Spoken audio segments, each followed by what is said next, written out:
Good evening. This is CTV News for Wednesday, June 17th. I'm Byron Scott. And I'm Patricia Vallone. Thank you for joining us this evening.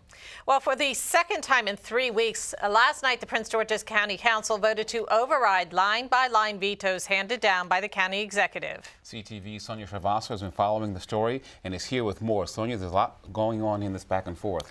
Yeah, Patty and Byron, there is a possibility all of this stuff could end up in court. County Executive Byron Baker told us this morning that he wasn't surprised by the actions taken by the council. He says now he will once again talk with his attorneys to see how to move forward.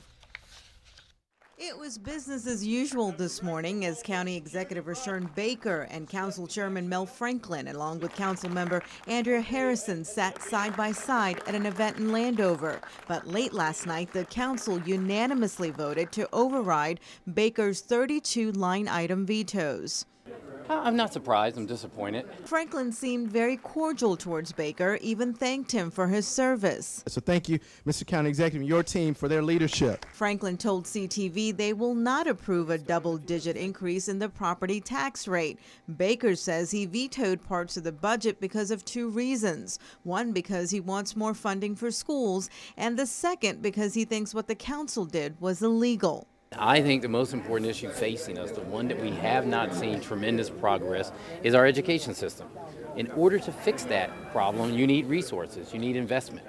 That's what this budget battle was about, investing more in our schools. We all believe in investing in education, and our budget does, but we think we have to be measured and we have to be fiscally accountable. Our residents were very clear that they need more confidence in how we're spending their money already before we ask them for a large tax increase. The council's override will reinstate the 4% property tax rate. Baker had originally proposed a 15-cent increase, but is now requesting a 11.4% hike. Franklin released a statement harshly criticizing Baker, saying what he is doing is, quote, self-destructive, self-defeating, and irresponsible. Well, now Council Chairman Franklin in his statement also spoke of the instability of government and what kind of message that would send to businesses and agencies trying to locate here in Prince George's, referring to the FBI headquarters and the new regional medical center. Has Mr. Baker actually addressed Franklin's last comment that he made? He did, and he was asked by reporters that you have been trying so hard collectively to bring the FBI here. Will this affect that? Well, what kind of message? And Mr. Baker says he is still committed to the economic growth, and he said that he's hoping all of this stuff will sort itself out and we can move forward. But there's very little time. July 1st is when this new budget goes into effect. Yes, and that is the key here, the time. All right, thank you, Sonia. Well, the Federal Transit Association releases a scathing inspection report of the metro system, citing major organizational deficiencies and operational concerns. The report says WMATA often fails to recognize and resolve safety issues because of how it schedules and conducts maintenance work and handles emergency situations. The report came about after a January smoke incident at L'Enfant Plaza that left one woman dead. The most significant issue is in the Rail Operations Control Center, where serious safety lapses exist. And Baltimore State's Attorney Marilyn Mosby is asking the court to either block selective releases of evidence in the Freddie Gray case or post it all online at the same time. In a filing earlier this week, the prosecutor's office requested an order barring the defense attorneys for the 6 police officers involved in the incident from leaking any information due to them. Meanwhile, a board meeting to discuss Governor Larry Hogan's plan to spend $20 million from the state's rainy day fund to cover costs incurred during the rioting was canceled today. A rescheduled date has not yet been announced. A former Baltimore Ravens cheerleader enters a guilty plea in connection with the rape of a teenager.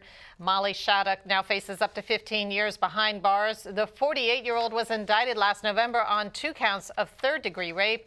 Prosecutors say a 15-year-old boy from her son's school in Owings Mills reported he was inappropriately involved with her. Shattuck's sentencing is scheduled for August 15th. And going into business can be a leap of faith. While many succeed, some fall by the wayside. In College Park, observers say too many restaurants come and go, and they're trying to figure out why. We just had our first-year anniversary on the 13th. Ben Epstein knows how tough it is to run a business. He owns the Board and Brew, a board game cafe in College Park. I would say the most difficult issue we personally deal with here is probably the parking issue.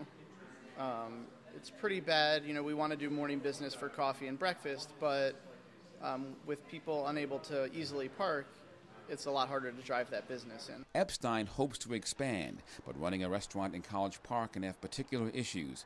According to the University of Maryland's student newspaper, The Diamondback, over the past 2 years, more than 5 restaurants have closed. 3 of those have reopened. Blaze Pizza used to be Lime Fresh Mexican, and Epstein's place was occupied by 2 other side-by-side restaurants. You know, we're still growing, still new, so we've kind of been trying new things here and there. Tried to reach out in the community. We've done a few events with local civic associations to try to help drive sales during the summer. If they haven't made it in 2 to 3 years, that's when they usually leave. Leah Callahan owns a dry cleaning business. She says the parking situation hurts all businesses. Meters are actually enforced till 10 o'clock at night. It drives the local residents out of here, so they go shopping elsewhere. The other issue, she says, the high cost of retail space, but Epstein disagrees somewhat. As far as rents high, I think that has more to do with this space in particular is new construction, relatively new construction. So here compared to across the street, it's almost double the rent. So there's a huge difference because of the new construction. Keeping his cafe packed when school is out is a challenge, but Callahan points optimistically to new construction in town.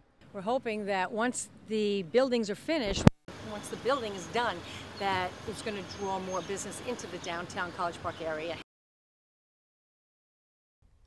And you're watching CTV News. I'm Byron Scott. And I'm Patricia Malone. Straight ahead, police unite to prepare food donations in support of struggling families.